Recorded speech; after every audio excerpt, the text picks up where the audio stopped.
मुआवज़े तब होते हैं जब तुम खुद पर यकीन रखते हो। इस बात का यकीन रखो कि जो तवक्कुल तुम्हें अल्लाह पे है वो हर वसवसों से पाक है। जब तुम सोच लेते हो कि तुम्हारी दुआएं अल्लाह से कुन कहलवा लेंगी, तब वो भी वहाँ ठान चुका होता है कि तुम्हारी दुआओं को अब मुकम्मल कर देना है। सूरा यूनुस में रब फरमाता है, खुदा ने फरमाया तुम्हारी दुआ कबूल कर ली गई है। वो तुम्हारी नीयत बनाता ही तब है जब वो खुद नीयत कर चुका होता है।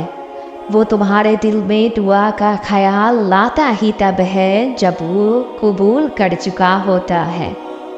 तुम दुआ करने के बाद ये सोच रहे होते हो कि ये काम कैसे हो पाएगा, और वो वहाँ तुम्हारी दुआ मांगने से पहले ही वो काम कर चुका होता है। बस वो एक ख़ास वक्त मुकर्रर कर देता है और उस काम के होने का, और उससे पहले तुम्हें बस उस पे यकीन रखना होता है और सब्र करना होता है।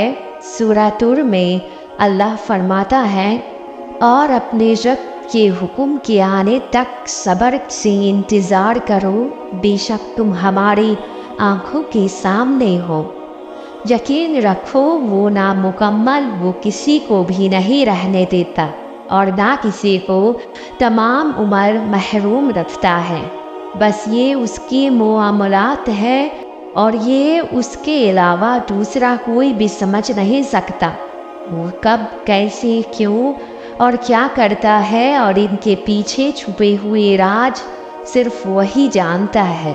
तभी उसने कहा कि मैं अपने वादों का बड़ा सच्चा हूँ। तुम बस अल्लाह के हर फैसले पर यकीन रखो और सब्र अच्छी कुमान के साथ रब से मांगते रहो। तुम उन चीज़ों की फ़िक्र क्यों करते हो जो तुम्हारे बस से बाहर है? तुम उन पर गौर क्यों नहीं करते जो अल्लाह कर सकता है? बताओ फिर ऐसा क्या है जो अल्लाह नहीं कर सकता?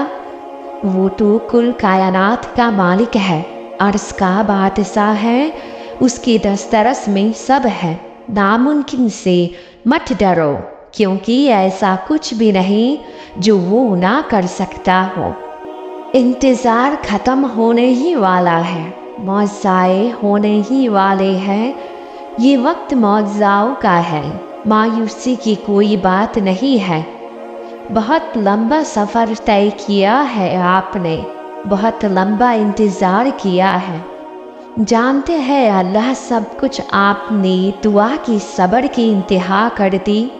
अब आपका काम हो गया, अब उसका काम है। अब शुक्र का वक्त शुरू हो गया है। आपने उसकी सुनी, अब वो आपको आपकी सोच से बेहतर देगा। आपने उसकी ओर कदम बढ़ाया, अब वो सारी कायनात आपकी कर देगा। बेहतरीन दिनों का आगाज हो चुका है। तकदीर सिर्फ वो नहीं है जो लिख दी गई है, अल्लाह ने इंसान को इख्तियार दिया है दुआ का। अल्लाह ने अपने लिखे हुए तकदीर के बावजूद इंसान को इख्तियार दिया है कोशिश करने का। कोशिश और दुआ करने से नसीब बदल जाता है। हर चीज़ तुमको तुम्हारे नसीब से नहीं मिलती। कुछ चीज़ों के लिए अल्लाह ने दुआओं का इख्तियार दिया है। अगर तुम शिद्दत से उस चीज़ को हासिल करने के लिए दुआ कर रहे हो तो यकीनन अल्लाह वो तुम्हें अता करेगा। हर चीज़ आप नसीब पर नहीं छोड़ सकते, बस दुआ ही है जो नसीब को बदल सकती है। जब तुम महसूस करने लगो कि आखिरी हद तक आजमाए जा रहे हो, तो समझ जाओ कि तुम्हारे मामले का फ़ैसला और अल्लाह की जानिब से मदद का वक्त यकीनन बहुत करीब आ रहा है। बस तुम अल्लाह की जानिब से आने वाले हुक्म के इंतज़ार में सब्र करो, और फिर ये मत सोचना कि ये कैसे होगा, कब होगा। इतना याद रखना, जो भी होगा और जब होगा बेहतरीन होगा। वो तुम्हारी पसंदीदा चीज़ को तुम्हारा मुकद्दर बना देगा।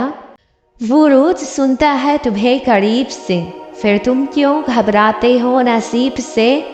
नसीब में क्या है और क्या नहीं, इसका फैसला तो अल्लाह ही करता है ना। दुआएं भी तुम्हारे दिल का हिस्सा बनी हैं, तो वो भी तुम्हारे नसीब से ही बनी है। जब अल्लाह ने तुम्हें कुछ देना होता है, तब वो तुम्हारा दिल दुआओं में इस तरह लगा देता है कि हर वक्त तुम्हारी जुबान पर बस एक ही दुआ होती है, और तुम सोचती हो तुम्हारे दुआओं से तुम्हें वो नहीं मिलेगा जिसके लिए तुम तड़पते हो। ना जाने दुआ करते करते तुम मौज़ाओं के कितने करीब आ चुके हो। अब हिम्मत नहीं हारनी है, अब थकना नहीं है। यकीनन बहुत जल्द अब कबूलियत का मंजर देखना है। तुम्हें पता है तुम्हारा मसला क्या है। तुमने अपने फैसले अल्लाह पर छोड़ तो दिए हैं, मगर दिल से नहीं छोड़ा। तुम अब भी चाहते हो काश वही फैसला हो जो तुम्हारी ख्वाहिश है। ये कैसे एतबार हुआ भला। यकीन करो जिस दिन उस एतबार पे फैसला अल्लाह पे छोड़ दोगे कि जो भी होगा मेरे हक में बेहतरीन होगा, तो ज़िंदगी खूबसूरत हो जाएगी और तुम बेचैनी से निकल आओगे। अल्लाह से दुआ मांगना कभी ना छोड़ो। दिल ना करे तब भी दुआ के लिए हाथ उठा लिया करो। कोई उम्मीद बाकी ना रहे तब भी हाथ उठा लिया करो। जो रात को दिन में बदल सकता है, वो आपकी परेशानी को खुशियों में भी बदल सकता है। आपकी नाउम्मीदी को उम्मीद में तब्दील कर सकता है। दुआ करना कभी ना छोड़े।